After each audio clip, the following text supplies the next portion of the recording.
यहोशू 4 समर्थी के 12 पत्थर। जब उस सारी जाति के लोग यरदन के पार उतर चुके, तब यहोवा ने यहोशू से कहा,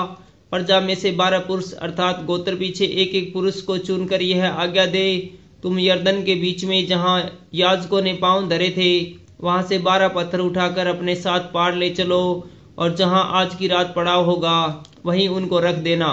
तब यहोशू ने उन 12 पुरुषों को, जिन्हें उसने इजरायलियों के प्रत्येक गोत्र में से छांट कर इकट्ठा कर रखा था,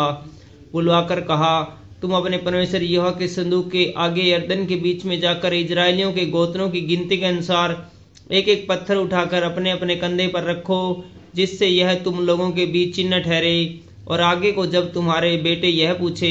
इन पत्थरों का क्या मतलब है, तब तुम उन्हें यह उत्तर दो कि यरदन का जल यहोवा की वाचा के संदूक के सामने से 2 भाग हो गया था, क्योंकि जब वह यरदन पार आ रहा था तब यरदन का जल 2 भाग हो गया था। अतः ये पत्थर इजराइल को सदा के लिए समझ दिलाने वाले ठहरेंगे। यहोशू की इस आज्ञा के अनुसार इजराइलियों ने किया, जैसा यहोवा ने मूसा से कहा था, वैसा ही उन्होंने इजरायली गोत्रों की गिनती के अनुसार 12 पत्थर यरदन के बीच में से उठा लिए और उनको अपने साथ ले जाकर पड़ाव में रख दिया। और यरदन के बीच जहां याजक वाचा के संदूक को उठाए हुए अपने पांव धरे थे, वहां यहोशू ने 12 पत्थर खड़े कराए। वे आज तक वहीं पाए जाते हैं, और याजक संदूक उठाए हुए उस समय तक यरदन के बीच खड़े रहे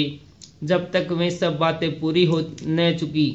जिन्हें यहोवा ने यहोशू को लोगों से कहने की आज्ञा दी थी। तब सब कुछ फुर्ती से पार उतर गए, और जब सब लोग पार उतर चुके, तब याजक और यहोवा का संदूक भी उनके देखते हुए पार हुआ। और रूबेनी, गादी, मनशे के आधे गोत्र के लोग मूसा के कहने के अनुसार इजरायलियों के आगे पाती बांधे हुए पार गए, अर्थात कोई 40,000 पुरुष युद्ध के हथियार बांधे हुए संग्राम करने के लिए यहोवा के सामने पार उतरकर यरीहो के पास के अराबा में पहुंचे। उस दिन यहोवा ने सब इजरायलियों के सामने यहोशू की महिमा बढ़ाई, और जैसे वे मूसा का भय मानते थे वैसे ही यहोशू का भी भय जीवन भर मानते रहे। तब यहोवा ने यहोशू से कहा, साक्षी का संदूक उठाने वाले याजकों को आज्ञा दे कि यरदन में से निकल आए। तो यहोशू ने याजकों को आज्ञा दी, यरदन में से निकल आओ। और जो ही यहोवा की वाचा का संदूक उठाने वाले याजक यरदन के बीच में से निकल आए और उनके पांव सतल पर पड़े, त्यों ही यरदन का जल अपने स्थान पर आया और पहले के समान तटों के ऊपर फिर बहने लगा। पहले महीने के 10वें दिन को प्रजा के लोगों ने यरदन में से निकलकर यरीहो की पूर्वी सीमा पर गिलगाल में अपने डेरे डाले, और जो 12 पत्थर यरदन में से निकाले गए थे उन्होंने यहोशू ने गिलगाल में खड़े किए। तब उसने इजरायलियों से कहा, आगे को जब तुम्हारे बाल बच्चे अपने पिता से यह पूछे, इन पत्थरों का क्या मतलब है, तब तुम यह कहकर उनको बताना,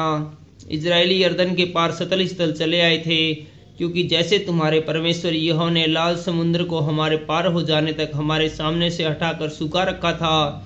वैसे ही उसने यरदन का जल भी तुम्हारे पार हो जाने तक तुम्हारे सामने से हटाकर सूखा रखा, इसलिए कि पृथ्वी के सब देशों के लोग जान ले कि यहोवा का हाथ बलवंत है, और तुम सर्वदा अपने परमेश्वर यहोवा का भय मानते रहो। Thank you.